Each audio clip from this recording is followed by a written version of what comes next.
자, 갈등의 개념과 유형, 전개 양상과 기능. 이건 어려운 건 없지만 그래도 개념 노트 한번 볼게. 개념 노트의 111페이지. 개념 노트 111페이지. 자, 아마 이건 아마 반복해서 하는 걸 거야. 갈등의 개념. 크게 인물 내면이나 인물과 인물 사이, 인물과 환경 사이 일어나는 대립과 충돌을 갈등이라고 하는데, 기본적으로 소설이나 드라마가 갈등이 없으면 진행이 안 되지. 갈등이란 건 뭐다? 일단 일반적으로는 인물과 인물 사이 갈등이 가장 많지. 주인공이 있고 그 다음에 주인공이 하는 일을 방해하는 반동인물이 있다. 그 둘 사이에 갈등이 있어야지 이야기가 진행이 된다는 얘기입니다. 그래서 갈등은 이야기 전개에서 핵심이 된다. 작품에서 긴장감 더하고 사건의 필연성을 부여하는 역할을 한다. 이제 만약에 혼자서 자기 혼자 고민하는 거야. 내가 짜장면 먹을까? 짬뽕 먹을까? 나 돈은 지금 10,000원밖에 없는데 둘을 다 먹을 수가 없어. 그건 내적 갈등. 그지? 그 이외에 그 인물과 그를 둘러싼 외부 요소 사이에서 일어나는 건 외적 갈등. 대부분은 인물과 인물이지. 주인공이랑 그 주인공의 일을 방해하는 악인. 그 다음에 인물과 사회 갈등은 대표적인 거 뭐? 홍길동전. 홍길동은 적서 차별 제도 때문에 자기가 능력이 있지만 뭐 할 수 없는 거야. 수능시험 볼 수 없는 거야. 수능시험 못 보니까 좋은 대학을 못 가. 좋은 대학을 못 가니까 사회에서 높은 위치 살 수가 없어. 그러니 인물과 사회에 갈등이 있어서 걔가 어떻게 진당한 거 아니야. 그지? 그 다음에 인물과 자연 간의 갈등은 선생님이 뭐라 그랬어? 영화에서 보면 우리 재난 영화가 인물과 자연의 갈등이다. 곧 백두산이 폭발해. 혹은 쓰나미가 몰려와. 거기서 인간이 어떻게 살아남느냐가 인물과 자연의 갈등이고, 그 다음에 인물과 운명의 갈등은 뭐야? 너네가 이제 병원에 갔는데 6개월 뒤면 죽습니다. 시한부 인생이에요. 그게 너의 운명이야. 근데 이제 나랑 썸 타는 애가 있어. 근데 그 썸 타는 애한테 나 6개월 뒤에 죽을 건지 얘기를 할 거야? 아니면 그냥 얘기 안 할 거야? 썸만 타. 넌 얘기해? 아 그래? 얘기할 거야? 썸만 타는데 사귀는 것도 아니고? 아 그러면 안 얘기해. 그래? 그래? 나의 정민이는? 사귀면 얘기할 거야 그러면? 사귀면 6개월 뒤에 죽는다고 얘기할 거야? 그래? 나의 정민이는? 아 그래? 근데 이제 예를 들면 걔랑 나랑 아무런 연결고리가 없으면 굳이 얘기 안 해도 내가 뭐 죽었는지 안 죽었는지 알 수가 없잖아. 근데 요새 같은 경우는 워낙 SNS가 다 연결되어 있는 거 내가 얘기를 안 했어. 근데 당연히 걔한테 귀에 언젠가 이렇게 걸쳐서 야 정민이 어떻게 됐어? 왜 학교 안 나와? 야 몰라? 정민이 걔 백혈병으로 죽었잖아. 이러면 걔가 얼마나 충격받겠냐. 얘기하는 게 낫지 않을까? 어떻게 생각해? 나래는 어때? 얘기 안 할 것 같아? 아 정말? 나 왜? 얘기하면 차지 않나요? 뭐 어차피 뭐 죽을 사람인데 왜 자고? 근데 아린이는? 얘기할 것 같아? 그래? 그 다음에 성원이는? 할 것 같아? 그 다음에 준우야. 준우 너는 얘기할 거야? 나 6개월 뒤에 죽어. 아니야 얘기 안 해? 나 현지는 얘기할 거야? 아 진짜? 나 지민이는? 얘기할 거야? 진짜? 그럼 얘기할 거면 어떻게 뭐라고 얘기할 거야? 모르겠어? 그래? 조용해. 조용해라 그랬다. 입 닫아. 그래서 이거에 해당되는 대표적인 영화가 뭐냐면 너네 8월의 크리스마스라고 영화 알아? 8월에 크리스마스. 그지? 그게 심은하랑 한석규가 나오는 건데, 심은하는 주차 위반 딱지 떼는 주차 요원 아가씨고 한석규는 사진관 주인이야. 이게 둘이 썸을 타고 있었는데 한석규가 이제 시한부를 그 선언을 받은 거야 6개월 뒤에. 근데 이제 심은하랑은 썸을 타는 관계야. 그래서 얘기를 할까 말까 근데 그 영화에서는 결국 얘기 안 하고 이제 심은하는 이한테 완전 마음을 열어가지고 이제 어느 사진관 가서 이 아저씨 만나러 갔는데 사진관 문 닫아져 있어. 그리고 사진관 앞에는 자기 심은하 사진, 자기 사진에 증명사진 찍은 게 사진관 앞에 이렇게 걸려져 있고, 그리고 엔딩이 끝나. 근데 옛날에는 가능했지. 그 아저씨가 어떻게 되는지 물론 뭐 소문에 들을 수는 있겠지. 조용해. 자, 내적 갈등 어려운 건 없어요. 반대되는 두 심리 충돌하는 거.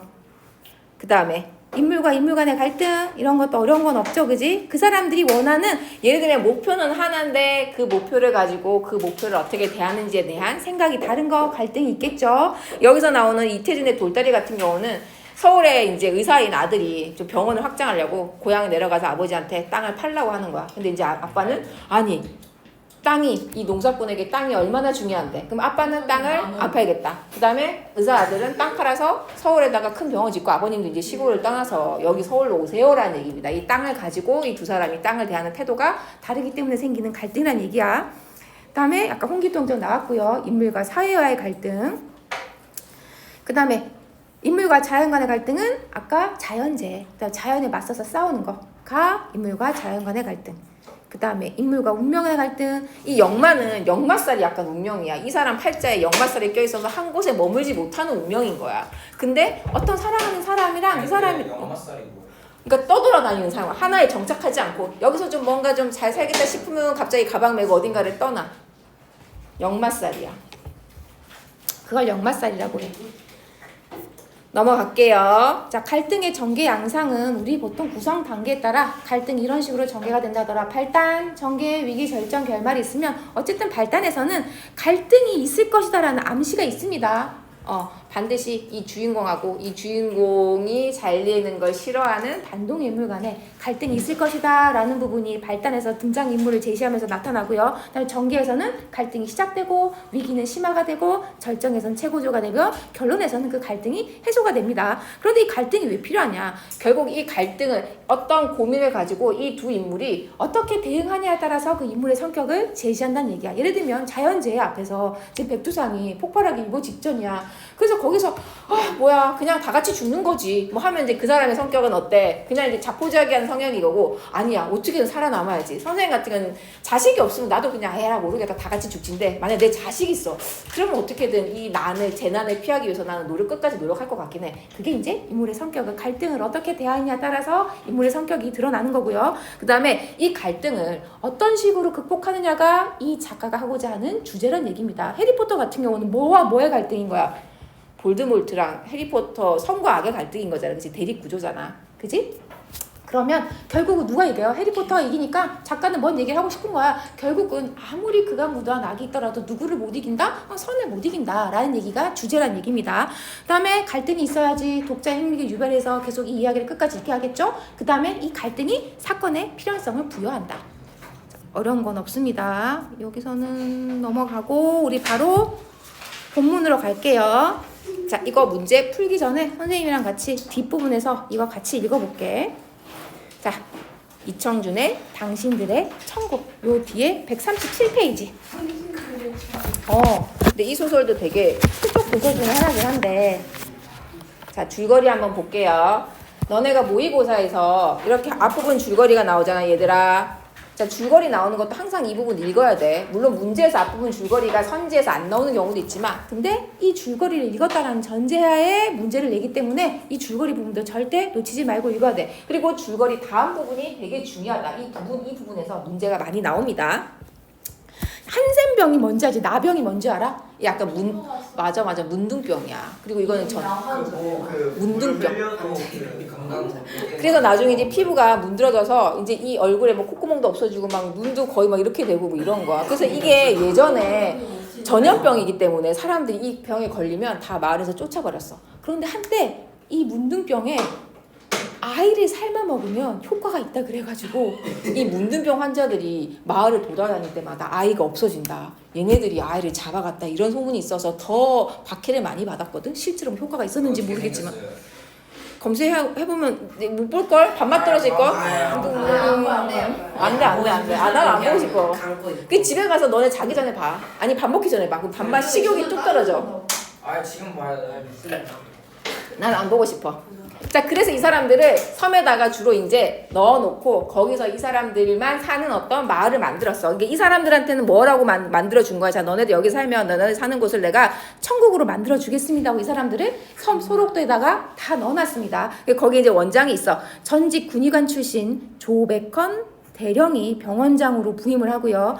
근데 그 마을에는 사실 소록도에 있는 병 있는 사람만 있는 게 아니라 그 섬에도 원래 살던 사람도 있었을 거 아니야. 소록도 출신으로 섬의 역사에 대해서 누구보다 잘 알고 있는 이상욱이라는 사람이 있는데 이 소설 내용에서는 이 두 사람 사이에 일단 갈등이 주된 갈등입니다. 그럼 사람과 사람 사이의 갈등이니까 이건 무슨 갈등이야? 내적 갈등이야? 외적 갈등이야? 그치? 외적 갈등이다. 그럼 왜 어떤 갈등이 일어나는지 한번 봅시다.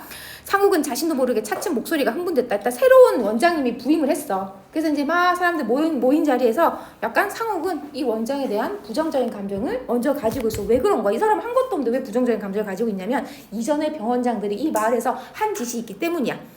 자, 그런데 내가 오늘 30년 뒤에 또 그 사람의 약속을 되풀이하고 있었다는 거려 하고 원장이 아까 왜 자꾸 너 나를 좀 부정적으로 보는 거 하고 원장이 좀 못마땅한 듯이 이 이상호한테 얘기합니다. 원장은 이제 좀 맥이 빠진 표정이었다. 하지만 그는 원래 여유가 만만한 사는데 바야흐로 열이 오르기 시작한 상욱을 방해하려 하진 않았다. 맥이 좀 빠진 듯 하면서도 이젠 그 상욱을 향해 빙긋빙긋 장난기 어린 미소까지 지어 보이고 있었다. 아직까지는 이 상욱이 자기에 대해서 부정적인 마음을 가지는 것에 대해서 여유가 있었어. 왜냐하면 그것을 다 극복할 자신이 있었기 때문이야.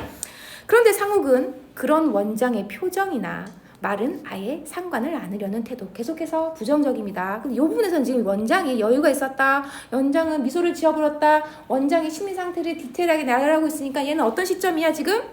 나는 등장 안 하고요. 외부에서 이 사람의 내면 심리까지 잘 알고 있어. 시점이 뭔데?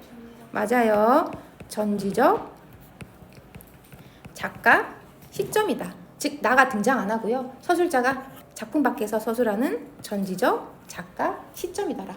그다음 이 작품의 주된 공간적 배경은 어딘데요? 소록도라는 섬이다.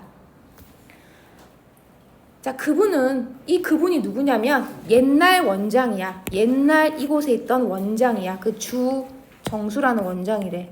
주정수 원장. 옛날. 무엇보다도 이 섬을 나환자의 복지로 꾸밀 것을 약속했습니다. 그리고 옛날 원장이 무슨 짓을 했는지 이 주상훈이라는 사람이 새로 부임한 원장한테 설명하고 있는 거야. 학대받고 쫓겨다니며 서러운 유랑 생활을 되풀이할 것이 아니라 오순도순 서로 위로하며 의지하며 살아갈 그들의 고향을 만들자고 설득했다. 인간으로서 최소한의 긍지와 보람을 누리자고 격려했다. 왜냐면 이 나병 환자들은 대부분 사람들은 거의 뭐 취급했냐면 진짜 세균, 병균 취급했거든. 사람 취급을 안 했단 말이야. 다 마을에서 아예 마을 근처에 사람 있는데 의심도 못하겠으니까 전염병이라고 생각해서. 그리고 그때는 그게 없었어. 그게 없었어. 치료제가. 너네 혹시 영광 피부과 어딘 줄 알아? 너 알지? 그지? 그 영광 피부과가 옛날에 나병 환자들이 거기 많이 피부병을 고치러 온 병원으로 되게 큰 병원이야. 그 병원이 어마어마하게 유명한 병원이야. 어디요? 거기 이스트 팰리스 근처에 있어. 영광 피부과라고 검색하면 나와. 심한 피부 환자들 전국에서 다 몰려오는 곳이야. 자, 그래서 병사와 의료시설을 늘리고 생활 환경과 후생시설을 다시 꾸미자고 한마디로 이 마을을 좀 나병 환자들을 위한 진짜 뭘 만들고 싶었어? 천국을 만들고 싶었어. 근데 사실 이 제목이 왜 당신들의 천국인지가 조금 있으면 나옵니다. 이건 진짜 그 사람 나병 환자들을 위한 천국이 아닌 건 거야. 이것을 그럴듯하게 만들어서 내가 이런 일을 했습니다라고 만든 천국이라는 얘기야. 즉 윗사람들한테 천국인 거지 실제로 거기 사는 사람들을 위한 천국이 아니란 얘기야. 그리고 스스로 복지를 꾸며나가고 한마디로 실제로 말로는 정말 그 사람들을 위한 우리 천국을 만들자 해서 처음에 환자들은 박수를 아끼지 않고 자 우리 다 같이 우리 이렇게 만드시다 하고 옛날 원장이 하던 대로 하던 그 계획을 따라 했단 말이야. 그리고는 약속을 지켰겠지. 지키긴 했대요. 이전의 원장이. 하지만 그는 약속을 지킨 대신에 그곳에 자신의 동상을 세웠다. 그래. 보통 자신의 동상을 세울 옛날 원장이. 그러니까 결국 이것이 그 나병 환자들을 위한 천국이 아니라 뭘 만들고자 한 거야. 자기가 이렇게 멋지게 꾸몄다고 자기가 한 것을 잘난 척하고 싶은 그런 동상을 세우는 일까지 했다는 얘기. 한마디로 뭐가 되냐. 자기가 김정일이나 김일성이 되고 싶었던 거지. 이 마을을 만들어서. 그래서 선생님이 아까 선생님 타워팰리스하고 그 대치동에서 가회를 오래 했거든. 그때 타워팰리스 64층하고 65층 가회를 했어. 65층이 꼭대기야. 65층이 있어요? 65층 있어. 그리고 64층 가회를 먼저 했었어. 64층 가회를 처음 딱 하러 왔는데 근데 그건 있어. 현관문이 잘 안 열리긴 안 열려. 되게 기압이 낮아서 그 집에 들어가려면 문을 이 기압과 이 바깥의 현관문하고 집 안에 기압 차이가 많이 나서 진짜 64층에서 살아야 되니까? 그러면 거기서 떨어지면 괜찮은데. 모르지. 아무튼 잘 들어봐. 무슨 얘기 하려면 64층에 가회를 하려고 그 집에 딱 들어가는데 거실에 흉상이 있는 거야. 너는 일반 가정집에 흉상이 있을 일이 없잖아. 왜 누구 흉상을? 근데 저 흉상이 약간 뭐 젊은 사람 흉상이 아니고 약간 어르신 흉상 같은 거야. 그래서 참 이 집은 특이하네. 근데 뭐 그게 막 예술 작품 같지는 않았어. 누군가의 뭐 사람 진짜 실제로 존재하는 사람의 흉상 같았어. 그런가 보다. 뭐 신기하네. 별 희한한 집이네. 그리고 나는 그 집에 아빠가 대학 교수인지는 알았지. 근데 보통 대학 교수가 이렇게 타워팰리스에 64층에 살 수 있네 이러고 있었는데 그 친구를 가해라고 내가 그 집안의 비밀을 알게 된 거지. 그 집안이 금호 아시아나 집안이었던 거야. 그래서 그 흉상의 주인공이 금호 아시아나를 세운 할아버지의 흉상이었어. 금호 아시아. 아시아나 항공. 비행기요? 비행기. 항공이요? 응. 거의 회장이라고요? 회장의 자식이지. 근데 직계는 아닌 것 같아. 직계는 아닌데 이제 타워플레이스 하시는 거야. 그러니까 그거 재산을 물려받은 것과는 상관이 없는 거지. 하지만 금호 아시아나의 집안의 어떤 자식인 거지 이제. 쌤 거기까지. 친구가 알려줘서 선생님 내가 그 집 애가 그 집이 누구 집인지 알아요. 그럼 난 모르지. 그랬더니 그냥 야 60 근데 아빠가 대학 교수인데 어떻게 타워플레이스 64층에 살아 이랬거든. 그 집 많이 못 받아. 당연하지. 나 타워플레이스 몰라. 관리비만 기본적으로 30평에 300만 원이야. 30평인데 관리비가 30만 원 나와. 그럼 거기는 거의 최소한 70, 80평 됐거든? 그럼 관리비만 800만 원 나온다고 봐야 돼. 4층 70, 80평이요. 우와. 그래. 우리 두 배요. 그래.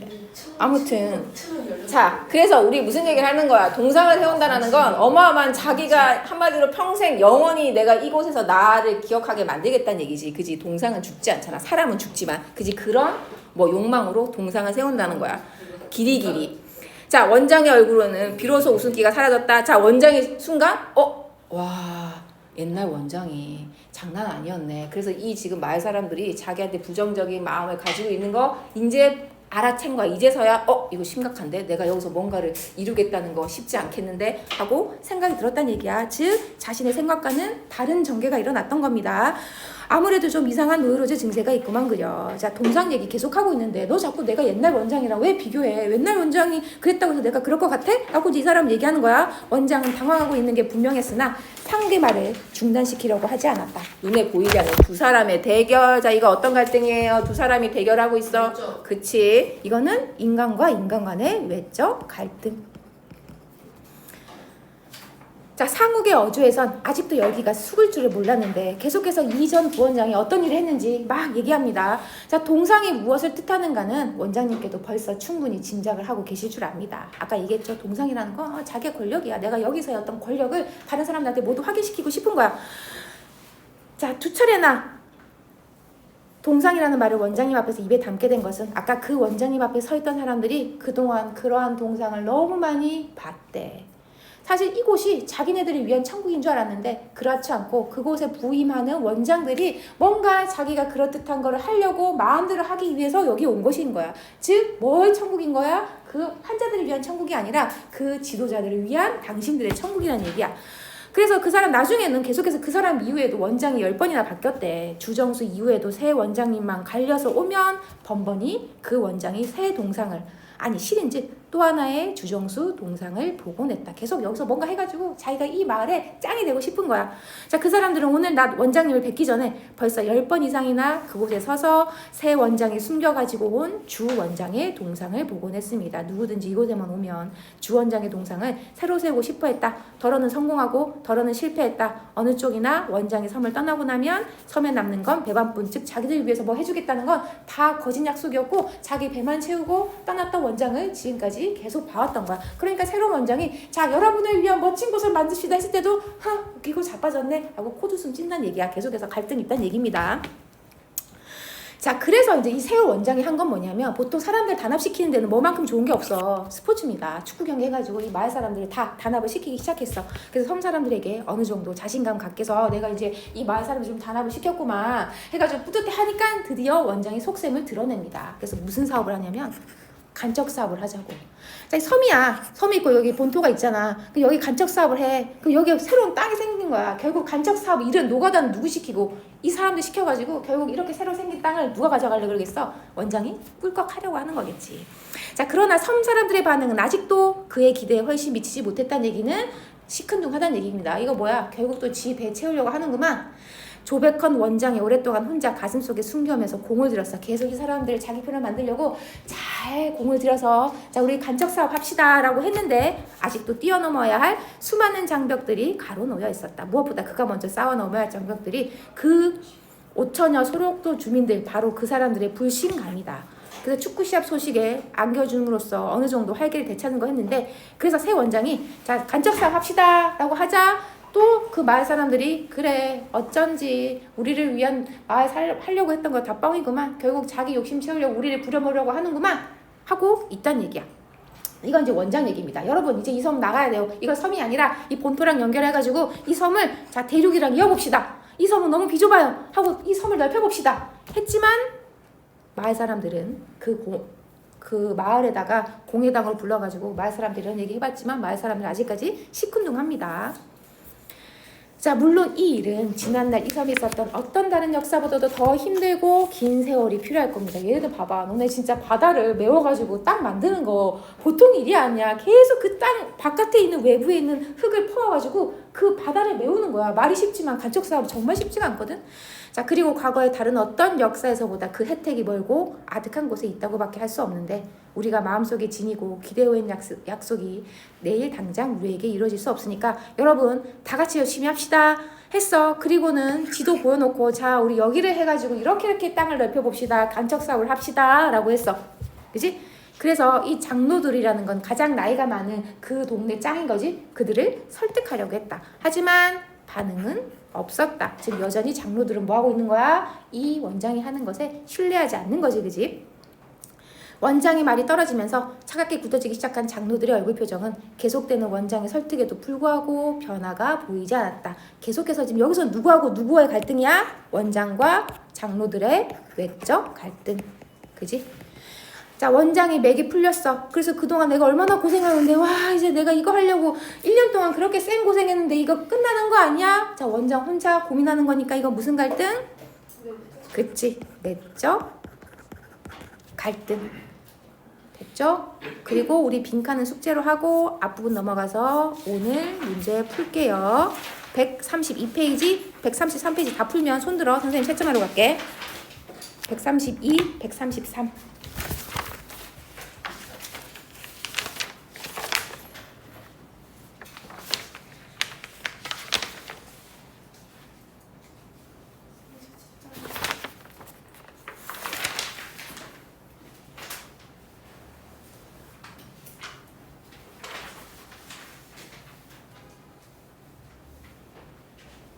저요.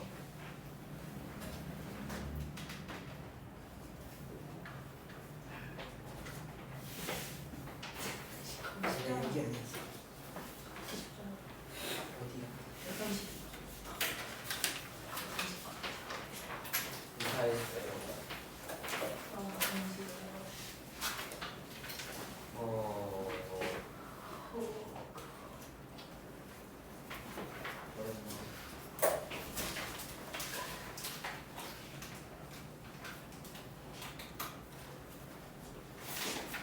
언제 발랐어요? 응? 언제 발랐어요? 아 그래? 오늘 시간 좀 많으니까 한번 해볼까? 오. 자, 이거 정답은 조 원장이 이상우의 말을 받아들이면서 갈등 해소 아닙니다. 여기서 계속 갈등이 지금 고조되고 있는 거죠. 그지? 그 다음에 자 기억에서 섬 사람들은 원장의 새 사업의 계획이 들어가자 냉랭했다. 즉 조백헌 원장과 섬 사람 사이의 외적 갈등. 그 다음에 장로들이 안 하겠다는 얘기야. 그지? 그러면 여기서는 장로들하고 조백헌 원장의 외적 갈등. 그 다음에 장로등이 이런 반응을 보여서 원장이 와 내가 그동안 1년 동안 공들인 게 얼만데 아 어떡하지? 혼자 고민하는 거. 내적 갈등. 조용해. 자, 그 다음에 이제 문법 갑시다.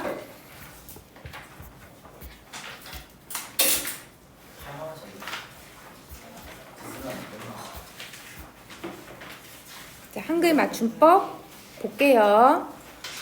이 교재는 148페이지. 그다음에 개념 노트는 273페이지. 개념 노트 273페이지 볼게요. 273이요? 개념 노트 273페이지. 그다음에 원래 교재는 273이요. 148페이지. 개념 노트가 273페이지. 여기 띄어쓰기 못 할 거야. 273페이지.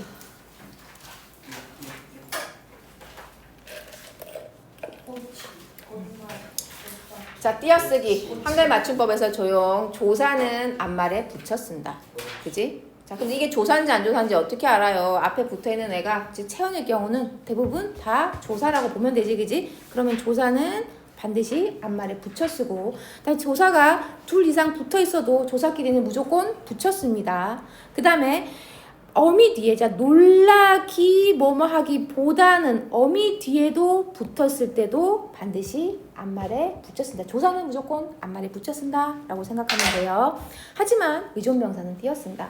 자, 것은요 수식이 필요해요. 뭐 아는 것, 먹는 것, 노는 것 하고 수식이 필요해. 앞에 용언이 있어서 이 뒤에 있는 명사를 수식해주는 관형사형 용언이 오면 띄어쓰기를 해야 된다. 뭐뭐 할 수 있다.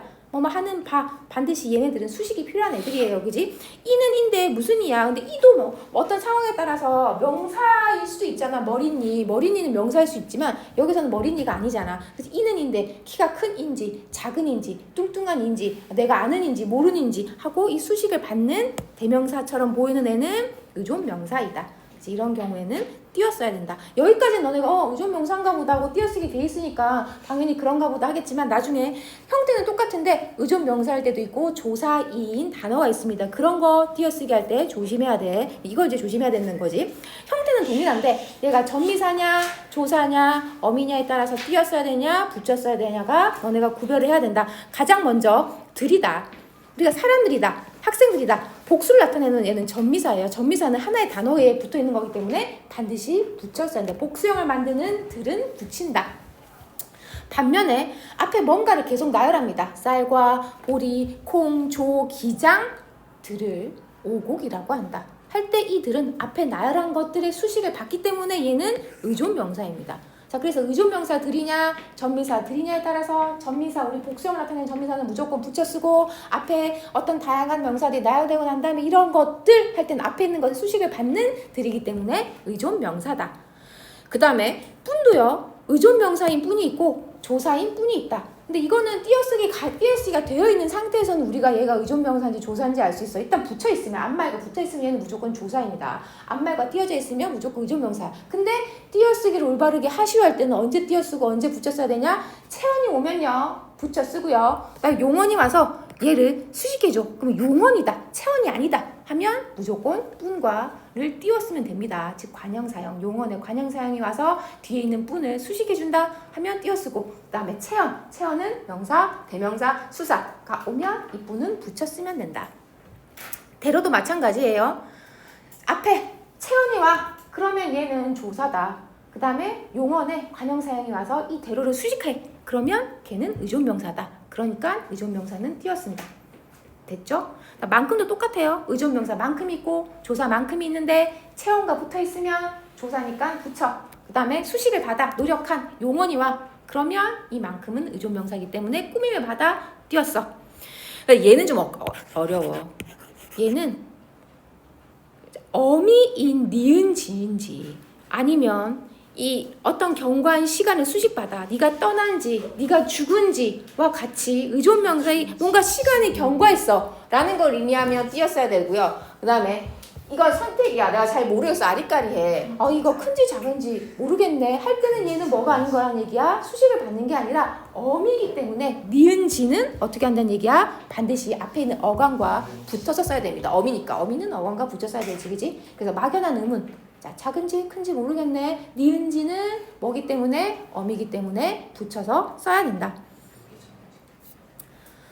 그 다음에 자, 요것도 이제 아마 다음 주에 주간 테스트에서 나오겠지. 자, 보조용언하고 본용언 어떻게 해야 되는데 이거 이번에 문제도 나오거든. 일단 기본적으로 본용언하고 보조용언이 있으면 보조용언은 띄어 쓰는 걸 원칙으로 합니다. 뭐가 보조용언이냐면 늙어 간다 할 때 이 간 이게 보조용언이야. 이겨내다 놓다 뒤에 앞에 있는 본용언이 있고 본용언의 의미를 더해주는 거 그걸 보조용언이라고 하는데 이 보조용언은 일단 띄어 쓰는 걸 원칙으로 해요.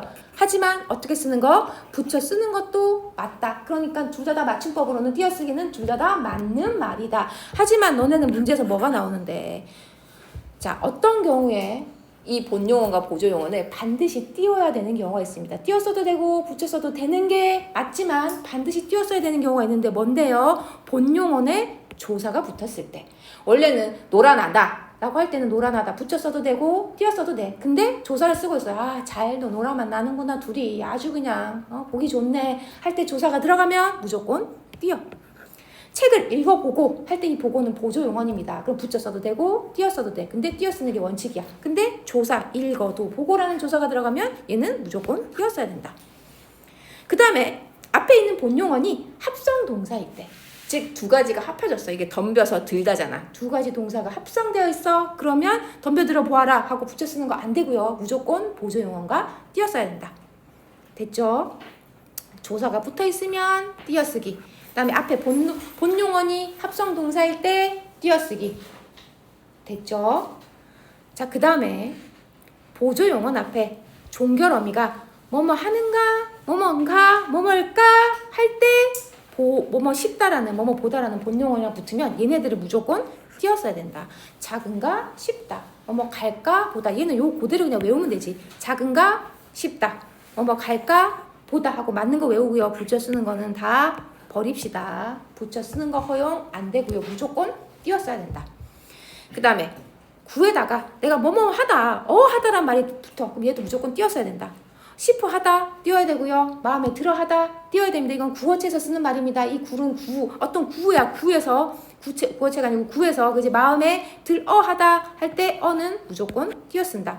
그다음에 이거 앞에서 다시 한 거야. 조사가 붙으면 본용어내 보조사가 붙으면 무조건 띄어쓰기. 그다음에 앞 단어가 합성용언 쫓아서 내다 두 가지 단어가 합해져서 본용언이 됐어. 그러면 보조용언과 무조건 띄어쓰기. 붙여 쓰는 거는 허용하지 않는다. 자, 너네 뭐 기억해야 된다?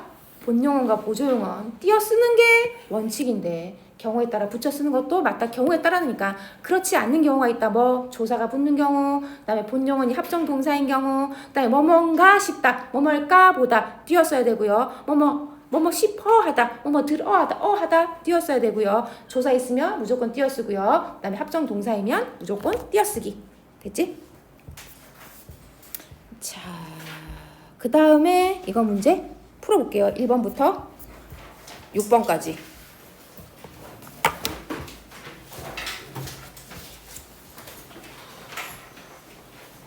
그만 써가지고 하고 가면 되겠다. 1번에 정답하시는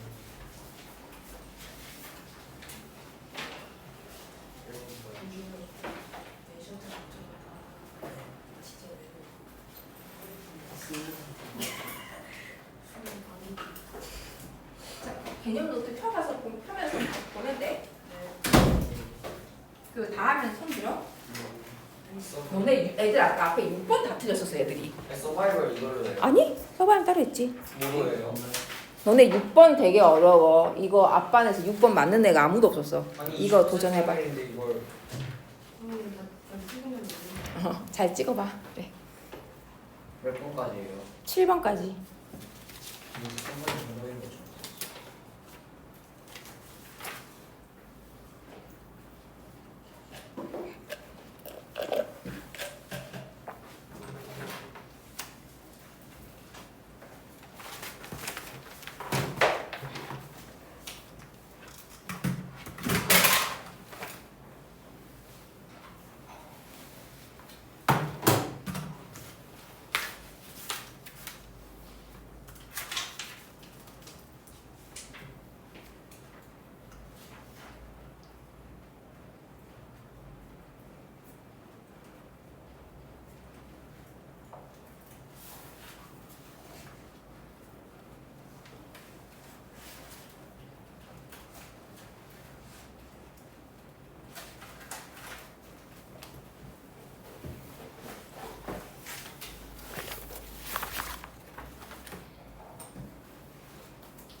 그리고 4번은 모두 고르는 거야. 두 개 다 맞으면 두 개 다 동그라미 하고 그 다음에 하나만 맞으면 하나만 동그라미 하고 4번은.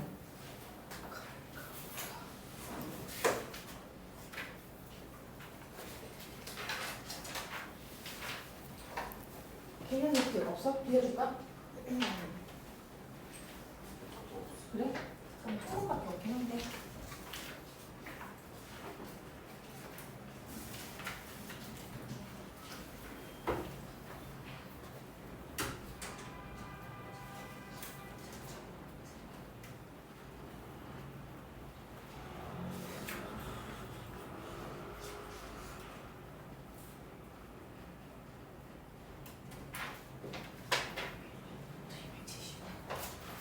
뽑아서 줄게. 잠깐만. 이게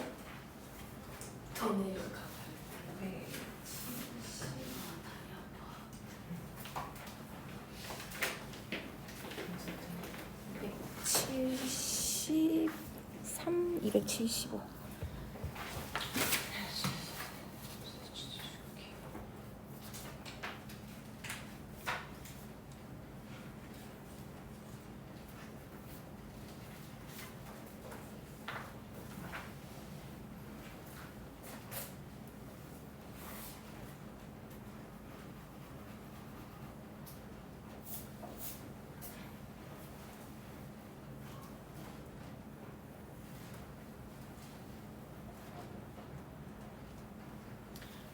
(273) 부터 (270)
뭘 열심히 들여다봐.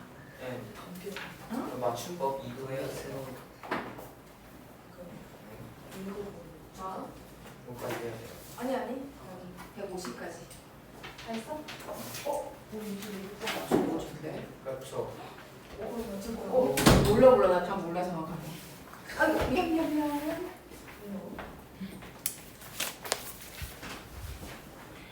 이번 솔직히 좀 쉬웠는데. 그래?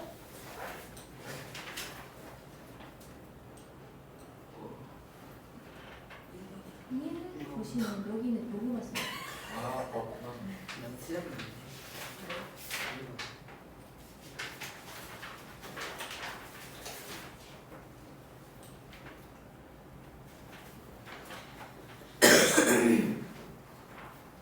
이제 뭐 보지 마. 그때 말해. 보지 마. 놓치지 마. 보지 마. 아, 어렵나? 6번이 어렵나? 아니 내가 저안 맞다고요. 생긴 게 딱 6번처럼 생겼잖아. 그러니까 찍은 거지.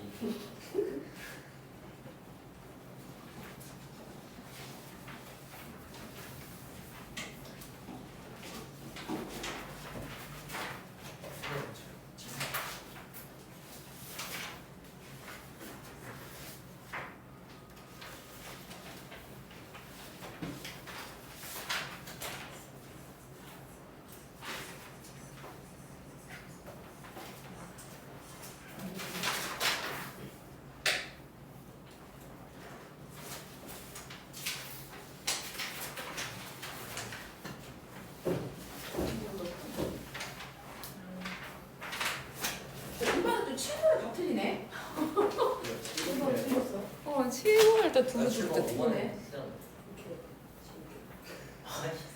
개이만 3번도 아니야. 7. 정말 1번 정답 뭐예요? 정답 순서 고르세요. 그냥 각자 추천해 주세요.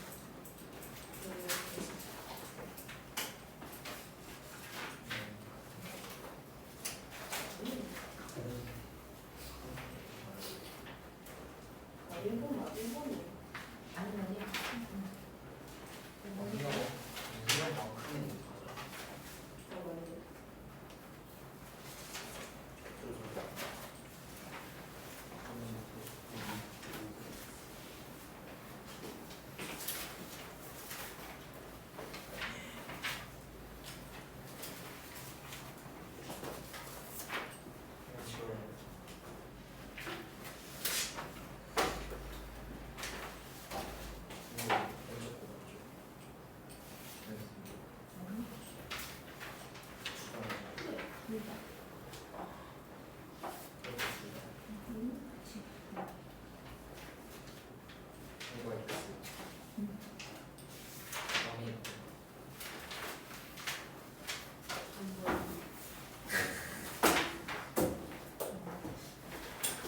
반 친구들은 선생님 서바이벌 줄게.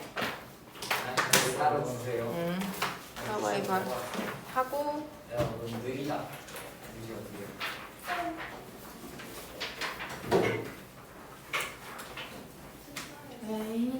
사이버를 주시고. 그러게 문제가 6문제더라. 어? 7분.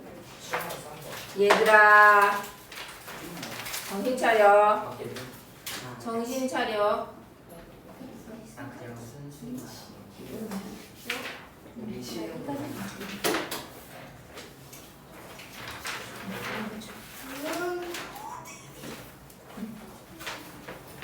저요. 제가 먼저 했어요. 아유 내가 먼저. 제가 진짜 먼저. 저는 먼저 봤어. 오케이.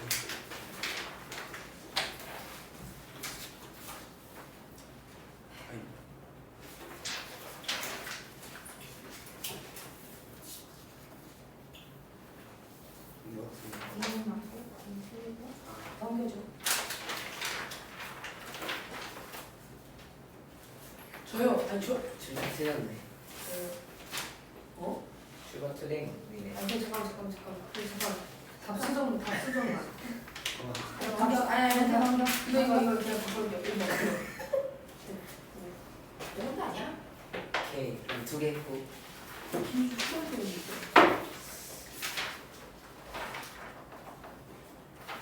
그렇지. 6번째.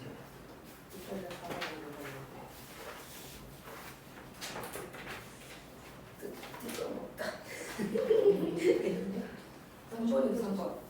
왜? 1번이 아니고. 저요.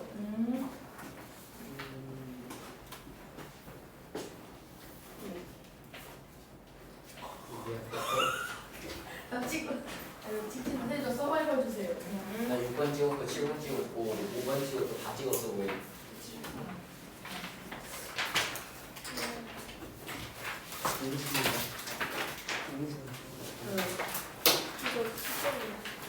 빨리 어려운 문제야. 할게. 저 어려워 이거 6문제야. 왜 어려워? 와.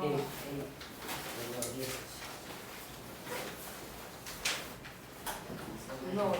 서바이벌 받아야 되는 사람 어려워.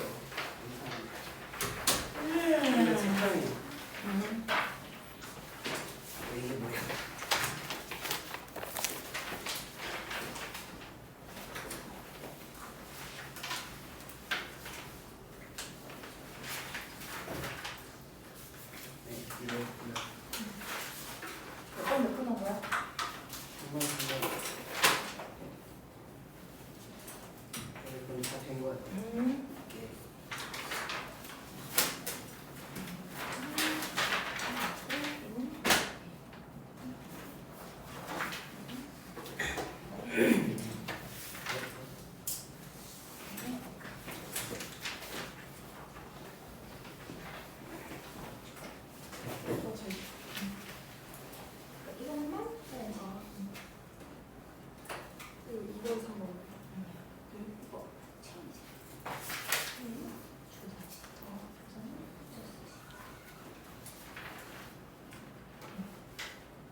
1번에 너는 이건 다 틀린 사람 없었지? 의로랑 붙여 쓰는 거. 그다음에 여기서 만큼이 의존 명사니까 띄어쓰고.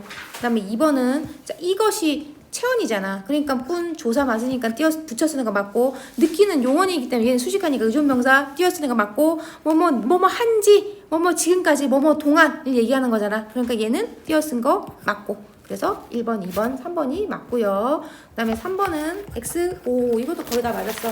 그다음에 4번은 집에 뭐뭐 리을자보다, 그지? 이거는 무조건 띄어 쓰는 게 맞다 그랬지? 얘네 두 개는 붙여 써도 되고 띄어 써도 되고, 이것도 마찬가지로 붙여 써도 되고 띄어 써도 되고, 근데 얘는 합성 동사이기 때문에 띄어 쓰게 해야 돼. 그다음에 5번은 자, 웃고만과 있었다를 띄어 쓴 거 보니까 본용어끼리 띄어 쓴 게 아니라 여기 뭐가 있었기 때문에 조사가 붙었기 때문에 띄어 쓴 겁니다. 그래서 3번이 틀렸어요. 자, 그리고 얘는 또 보조 용언이야. 그 다음에 6번. 자, 6번은 이거 표제어로 쓰였다는 이게 무슨 말이냐면 사전에 있다는 얘기, 사전에 찾으면 있다는 얘기야. 자, 헝가방은 중간에 다른 단어를 끼워 넣을 수가 있어. 헌, 뭐 나의 가방이 가능해. 그지? 그러니까 얘는 사전에 표제어로 실리지 않아. 어디에 해당되는 거야? 중간에 다른 말이 들어갈 수 있는 거니까. 그러니까 얘는 기억 맞고요. 놓고 갔다도 뭘 넣을 수 있어? 놓고서 갔다라는 조사를 쓸 수 있어. 중간에 다른 말 끼워 넣을 수 있어. 그러니까 얘도 기억. 그다음에 뜯어서 먹다도 여기 중간에 다른 말을 끼워 넣을 수 있지. 그러니까 여기 어디에 해당되는 거야? 자, 뜯어서 먹다는 니은에 해당되는 게 아니라 뭐에 해당되는 거야? 다른 말 넣을 수 있으니까 기억에 해당되는 거니까 3번이 틀렸다. 그다음에 7번은 3번. 띄어쓰기 적절하지 않은 것은 우리 읽는 데는 용언이잖아. 무명은 체언이니까 붙여 써야 되는 게 맞고, 가는 데는 여기서는 뭐야? 어미야. 뭐뭐는데 어미에 해당되는 거니까 붙여 써야 되는 게 맞고, 그다음 소리가 나는 데가 어디다라는 데는 장소를 나타내는 곳이잖아. 그러니까 얘는 수식하는 거 관형사형 용언 들어가는 거 맞고요. 들릴 만큼도 관형사형 용언. 그다음에 여기서 읽는 데는 뭐 해야 된다? 얘를 수식해 주는 거다. 그러니까 3번이 띄어쓰기가 틀렸다. 정답. 응. 다 풀었어요. 근데 이거 뭐 틀렸는지 안 가르쳐주고 몇 개 틀렸는지만 가르쳐주는 건지 알지? 네. 이게 아무거나 찍지 마. 안 찍어요.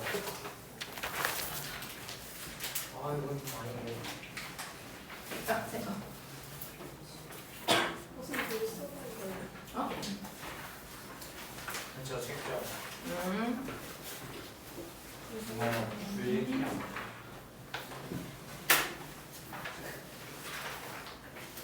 여기 바빠요. 왜? 모르는데 뭐. 아니요, 잘안 보여. 아, 뭐야? 난안 보여. 진짜. 몇 개 치는 거야? 진짜 너무 하시네. 다 본다. 듣지 마라.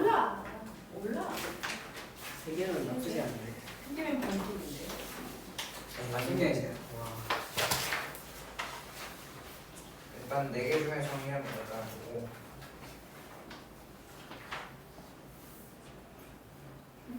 천천히 해. 지금 20분이야? 5분 정도 시간 있다고 하고.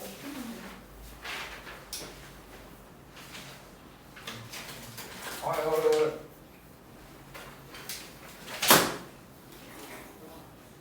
저 문제 알려주세요. 알려주세요. 쌤 뺏어먹으셨잖아요. 이거 간 건데.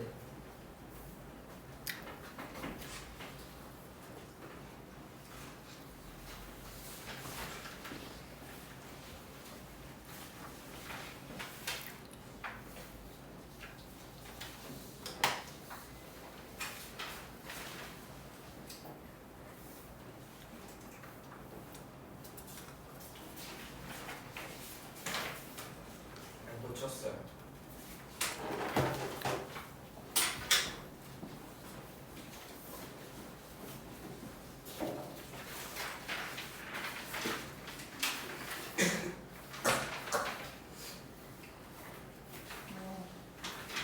그대로 줄었어. 오. 세 개를. 아니네. 똑같네. 뭘 고친 거야, 너? 이거요? 아. 똑같아. 네, 똑같아요. 어떻게 똑같을 수가 있어요? 네가 고쳤는데 잘못 고친 거지. 아니 답을 바꿨는데 하나를 바꿨는데. 그치, 그 답을 바꿨지만 틀린 답인 거지 또. 아 무슨 말인지 알겠어? 그럼 이게 틀린 게 맞네 그러면. 추론법 한 개만 고쳐가지고 이게 틀려가지고 계속 그러면 접근하는 거기다 근접하는 거야. 뭘 그러지 마. 머리를 풀어라. 난 그거 하는 게 머리가 더 아프겠다. 확률 따지는 게.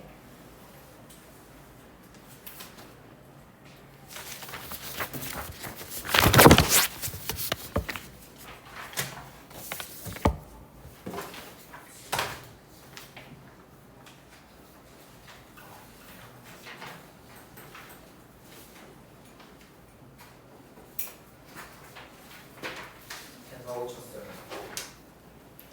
제발 확률 싸움 하지 말고 문제를 풀어. 무조건 5번. 그럼 영문이랑 상담하면서 유준이는 문제를 너무 다 찍습니다. 수학적으로 된 거죠. 수학적으로.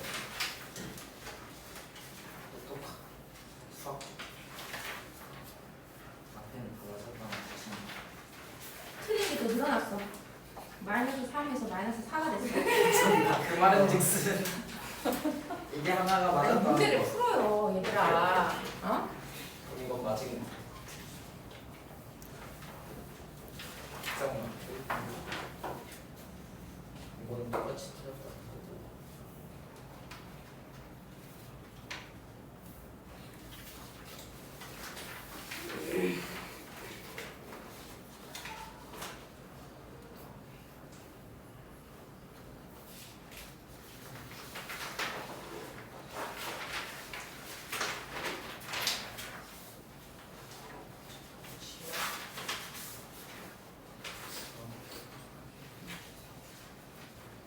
아무튼 이준이는 예준이랑 준우가 채점할 때까지 뭐 틀렸는지 안 알려줄 거야.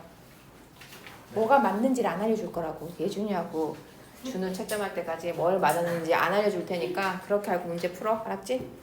이게 무슨 말이야? 네가 뭐가 어떤 문제가 맞았는지에 대해서 안 알려줄 거라고. 아, 제가 유치원에만 내리네요. 응, 저 못 틀렸는지 알아요. 응, 알았어. 그럼 빨리 얼른 잘해. 확률상으로 다 빠져서 됐어요. 1번이랑 3번이 틀렸어요. 아니 어떻게 확률도 안 맞냐? 뭐? 아니 이런 거 당연히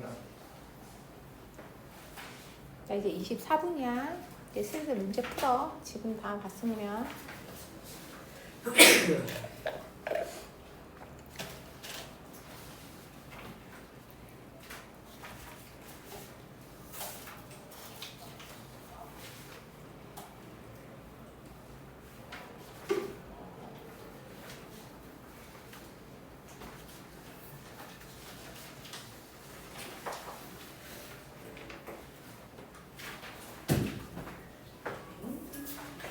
다 고쳤어요. 잠깐만.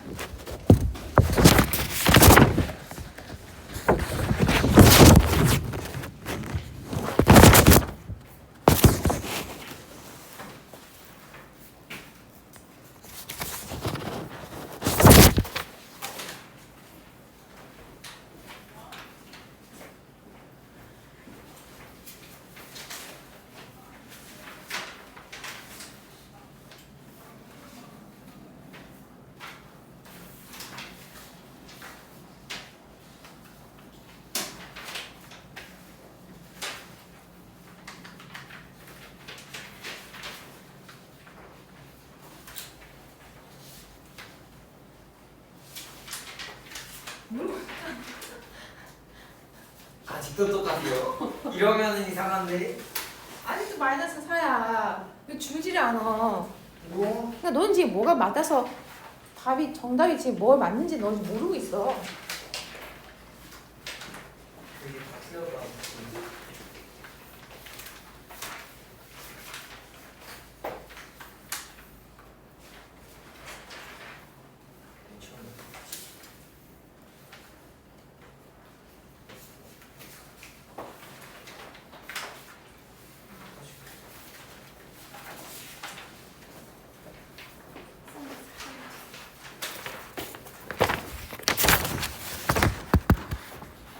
어려웠나 보네.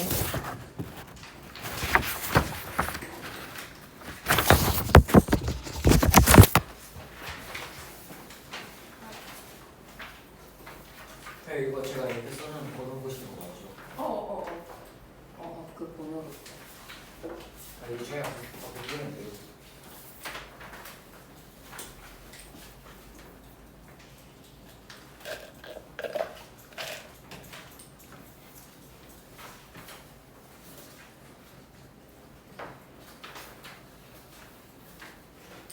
27분이거든? 30분부터 선생님이 뭐 틀렸는지 체크해 줄게.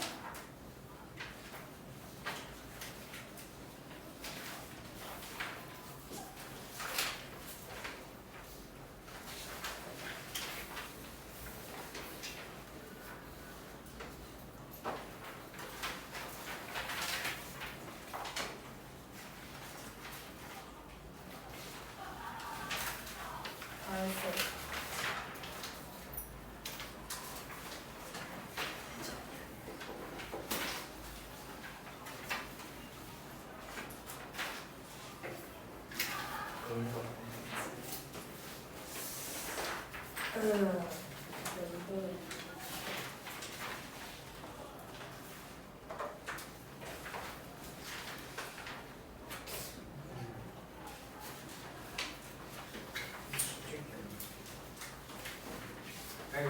일단 몰라 나지. 나는 잘 모르겠어. 너 일단 9번 맞지? 드디어 마이너스 1이 나왔어. 저요. 꽤 하는 거. 6번 1번 꽤 하는 거.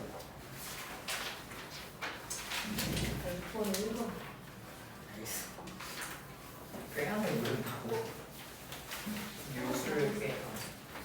아니 28분이야? 60번. 이거는 제가 1번은? 1번. 이거는? 3번. 네, 3번을 찍었어. 모르겠대. 뭐가 맞을지 모르겠다. 아니 직접 이렇게 안 하시면 저요, 선생님. 아니 저요. 제가 먼저 했어요. 아니 왜 좀 이따 갈게. 아니 뭐 시간이 좀 다른 색깔로 좀 한번 해봐. 왜? 색이 없어요. 다 까매요. 아니 이거 뭐지 이거? 아 진짜 제가 일본 저부터 아닌데. 먼저. 아니 쟤는 늦게 했잖아요. 이걸 저랑 같이 가게 만들어요. 아유.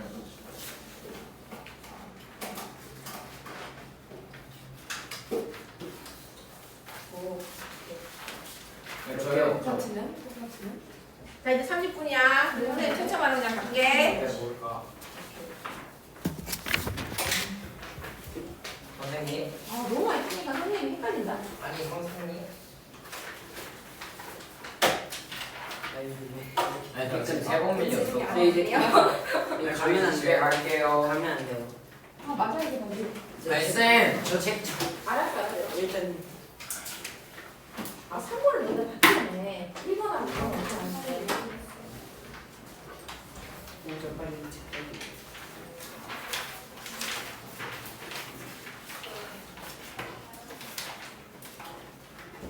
쌤? 저 책장. 쌤? 이거 출연 6번 했는데. 아 진짜. 아니야 6번 1번 맞아. 아니 쌤이 아니래. 진짜? 2번이. 그럼 망했는데? 네, 5번이. 이거 3? 5번. 뭔데? 네? 뭔데? 이거 이거. 네, 4번 4번. 4번 1번. 이거 3. 어떻게 했어? 저요. 야야야야 3번에 뭐 맞냐? 3번은 뭐야? 2번, 4번 아니야? 4번 아니래. 2번도 아니야? 저도 알지 아직 6번밖에 못 했어요.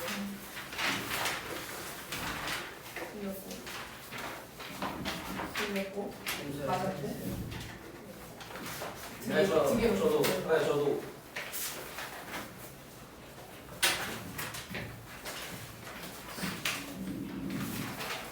앉아 있어. 선생님 갈 테니까. 아무시. 그럴 때 생각하면 삭제하잖아. 안녕히 계세요. 자, 다른 친구는 앞에다 내어가세요. 안녕히 계세요. 네. 오늘 작업을 이거 아직 다 끝났어. 그러니까 저번에 그거 이제 가도 돼요. 다 했어? 이제 그냥 지금 풀어요.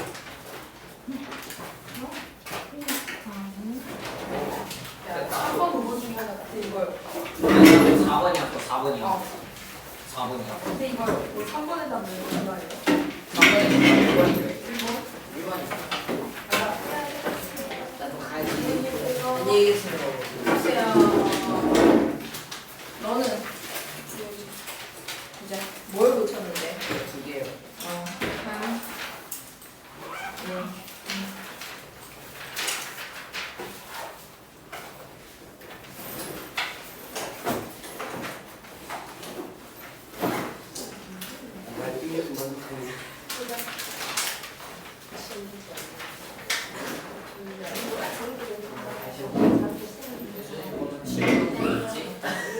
저는 76 뭐였지? 73이야.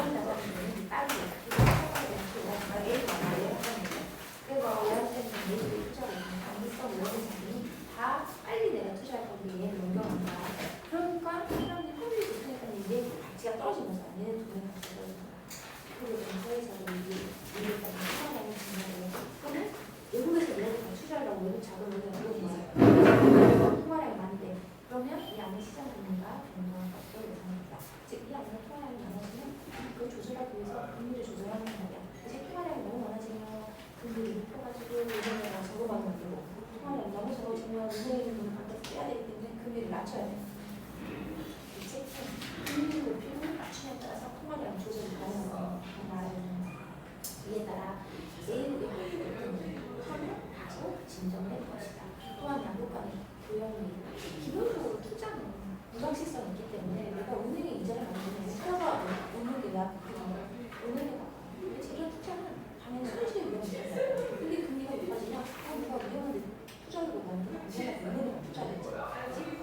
자, 양국 간의 교역이 금리 이중에서 높은 현실을 가능한데 얘네들이 환율 상승이라는 얘기는 얘네들의 가치가 지금 떨어졌다는 얘기야. 돈이 그지? 수입품의 가격 상승이면 그래서 외국에서 가져오는 돈 높아지는 거야. 부자랑 초래하고 대단하지만 당연히 얘네들이 가치가 하락되니까 우리나라에서 파는 물건, 자동차나 이 가격들은 싸지게 되는 거야. 외국 사람들한테. 근데 우리나라 물건 외국에 가면 수출되는 거야. 우리나라한테 떨어지는 거야. 그렇지? 자, 그런 거 정부는 시장 대비를 가능한 자제하고 환율이 알아서 자본들이 조절이 되도록 환율을 균형 환율 수준으로 수렴하게 해야지. 알아서 나라에서 금리를 조정할 필요가 없다라는 얘기입니다. 됐지? 폰 챙겨서 가세요. 수업 마무리 할게요.